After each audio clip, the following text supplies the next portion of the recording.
We're turning back time to explore Yorkshire forced rhubarb from heyday to present day and to bake the first ever rhubarb recipe in a British cookbook.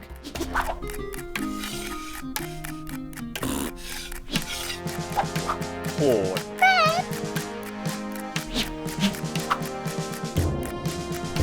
Oh, lovely cover.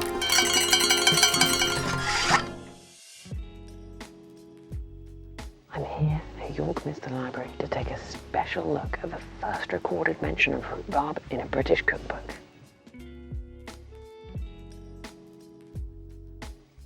This is Maria Eliza Rundle's A New System of Domestic Cookery, published in 1806. There are only 4 copies of this edition that are open to the public in the UK. Maria Rundle was an early adopter of rhubarb. We only begin to see rhubarb first being cooked approximately 10 years prior to her book. It's worth noting this recipe was written almost a century before Yorkshire forced rhubarb started.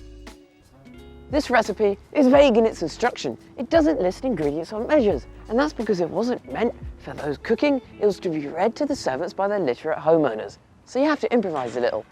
Before rhubarb's introduction to the nation's plates, Britain in the 1600s was experiencing a culinary awakening. The English Civil War of the 1640s led to a decade-long collapse of the monarchy, causing the chefs of the royal courts to lose their jobs.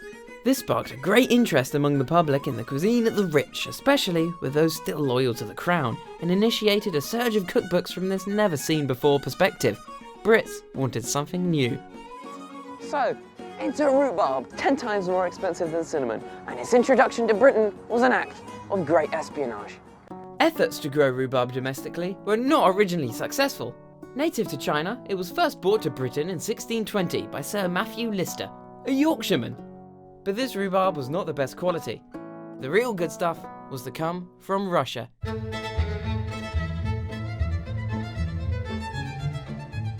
In 1653, China opened its borders with Russia. Russia quickly established a monopoly on exporting rhubarb to Europe. The British still wanted seeds to grow at home, but with the Russians' tight grip on rhubarb, it was not to be stolen from the outside, but from within.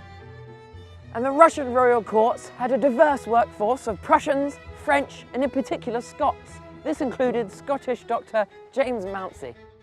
Initially a medic in the Russian army, Mounsey worked his way up to the well-paid role of first royal physician for Empress Elizabeth. Things turned for the worst for Mounsey in 1762 with the Empress's death.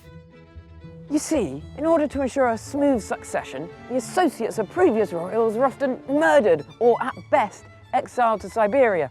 Not someone you want. Mounsey was allowed to return home to Scotland under a plea of ill health, but he would not go empty-handed. In a move that risked his life, Mounsey somehow smuggled out several pounds of rhubarb seeds. Local markets, such as the historic shambles in the centre of York, have been selling forced rhubarb for over a century. Unfortunately, low yields have meant a decrease in the availability of rhubarb and pushed it out of consumers' reach. In the pursuit of Yorkshire forced rhubarb, we've come to Jonathan Westwood's farm. What made rhubarb take off here in Yorkshire? Well, the tale goes that a farmer went down to London, and they were producing it in small little sheds and selling it to the local area. And he came back up with the idea of producing it on a larger scale up here. So by the Second World War, there were 200 producers in the area forcing rhubarb. I think it's down to about 9 growers now, I think. Now, how do you force rhubarb? Well, the rhubarb is grown outside for 2 years, so it has 2 summers of growth outside. It's taken into the sheds in November of the second season. The rhubarb is actually forced in the force sheds in total black darkness. Really? Yeah. Oh, wow. Yeah, it's only picked by candlelight. Ah. Right. What do you think is the future of Yorkshire forced rhubarb? Oh, I think as long as there are enough producers to keep producing it, I think the future is there because it's still in demand. All right, thank you, Jonathan.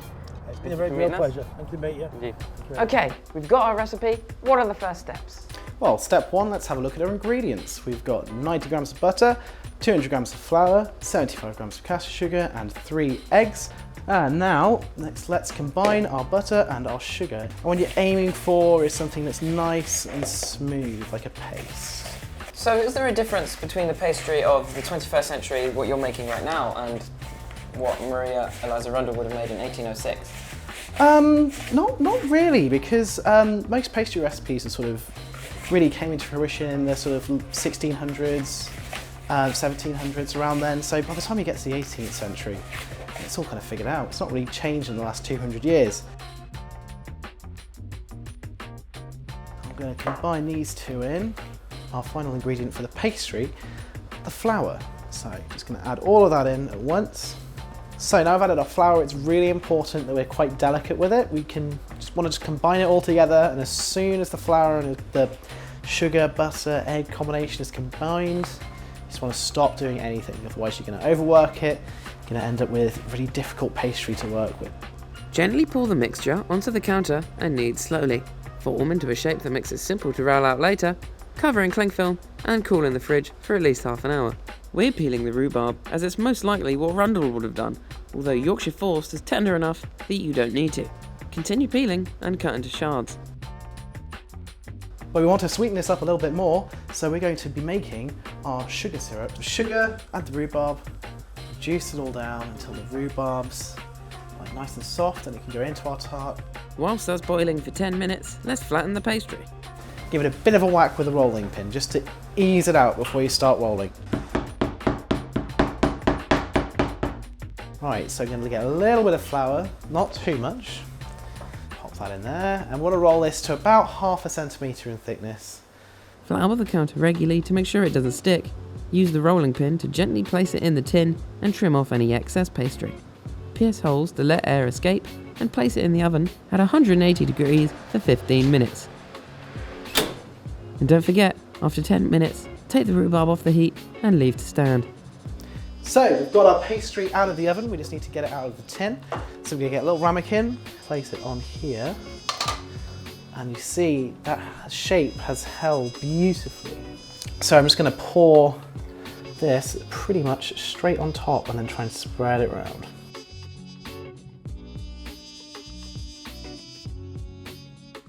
You know what they say about the proof of the pudding?